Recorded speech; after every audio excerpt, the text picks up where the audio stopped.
Assalamualaikum warahmatullahi wabarakatuh. Salam bahagia, salam guru penggerak. Saya Susiswa SPD, calon guru penggerak dari SMA Negeri 2 Madiun. Bersama Ibu Setianti Nugraheni SEMPD, pengajar praktek, dan Ibu Ari Sulistiawati SISKOM, fasilitator guru penggerak, akan menyampaikan aksi nyata 2.3 supervisi akademik dengan paradigma coaching.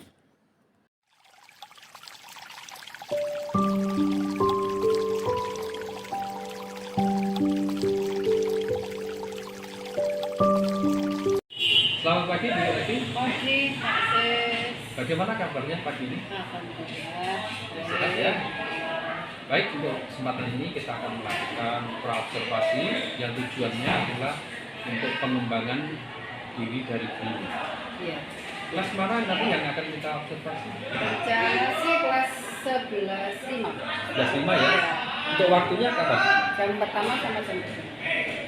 Kemudian untuk praobservasi nanti, tujuan dari pembelajarannya apa? Tujuannya karena babnya itu tentang mewaspadai ancaman NKRI. Tujuannya adalah ya mengajak generasi muda atau pelajar itu mewaspadai terhadap ancaman yang ada di NKRI dalam segala bidang, baik itu ideologi, politik, ekonomi, sosial, dan Kemudian bagian mana nanti yang perlu saya amati? oh ya, kan nanti sistemnya debat Pak. Jadi nanti ada salah satu kelompok yang menyajikan, jadi mengangkat salah satu contoh ancaman, kemudian yang lain menanggapi. Kemudian bagaimana caranya untuk mencapai tujuan dari pembelajaran tadi, yaitu mempertahankan agar anak bisa mempertahankan NKRI. Iya, jadi tadi saya tugaskan ke anak dalam presentasi tadi, selain mengangkat suatu contoh kasus ancaman, mereka juga mencari strategi. Nah, dia harus memikirkan strateginya supaya ancaman itu tidak terjadi atau bisa diminimalisir. Yang terakhir, harapan Bu Elvi nanti apa setelah adanya praobservasi? Ya, harapannya pembelajarannya makin bagus, tujuan dan pembelajaran apa yang kita inginkan tercapai, dan terutama menggugah lah semangat generasi muda itu tentang patriotisme kayak seperti itu. Baik, berarti untuk observasi kali ini sampai di sini kita lanjutkan pembelajaran. Sukses selalu ya. Ya, kasih Pak Sis.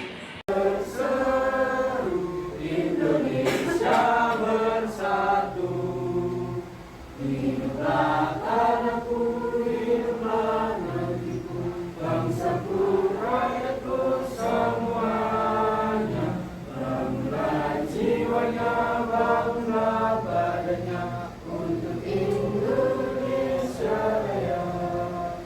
Indonesia Raya, merdeka, merdeka, tanahku, negeriku yang ku cinta. Indonesia Raya, merdeka, merdeka, hiduplah Indonesia Raya. Ini kita awali dengan berdoa terlebih dahulu. Silakan. Bila teman-teman mengawali pembelajaran pada pagi hari ini, kita berdoa sesuai dengan masing-masing doa.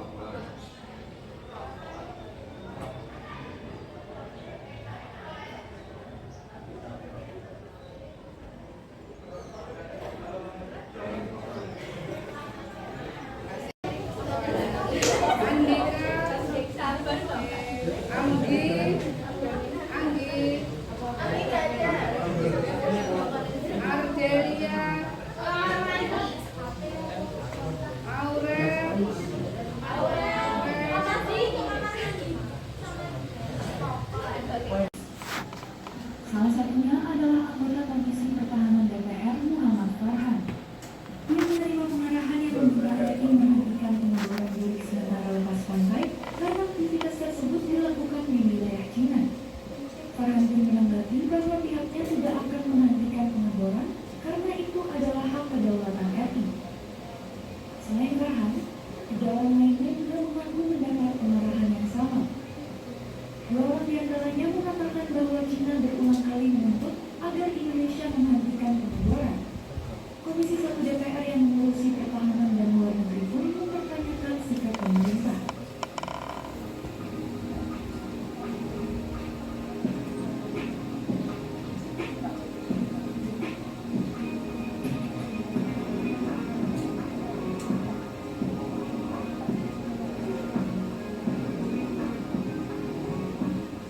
Farhan mengaku tak tahu persis kapan buah surat itu dikirim karena nota diplomatik hanya boleh dibuka dan dilihat oleh pihak yang memiliki kewenangan diplomatik. Namun, merujuk pada dua Di ancaman tersebut muncul dampak-dampak yaitu roda perekonomian menjadi tidak stabil, dan yang kedua menyebabkan perpecahan dunia, ketiga merugikan negara dalam hal politik, dan yang terakhir adalah menimbulkan masalah terhadap kehidupan sosial.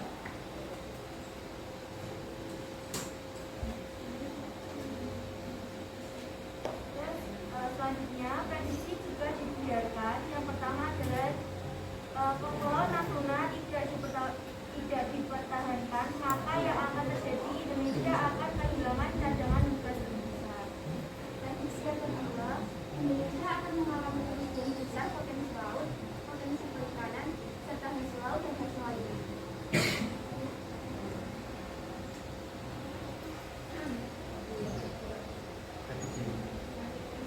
Strategi pemerintah yang pertama yaitu meningkatkan manajemen perbatasan wilayah terhadap Kepulauan Natuna.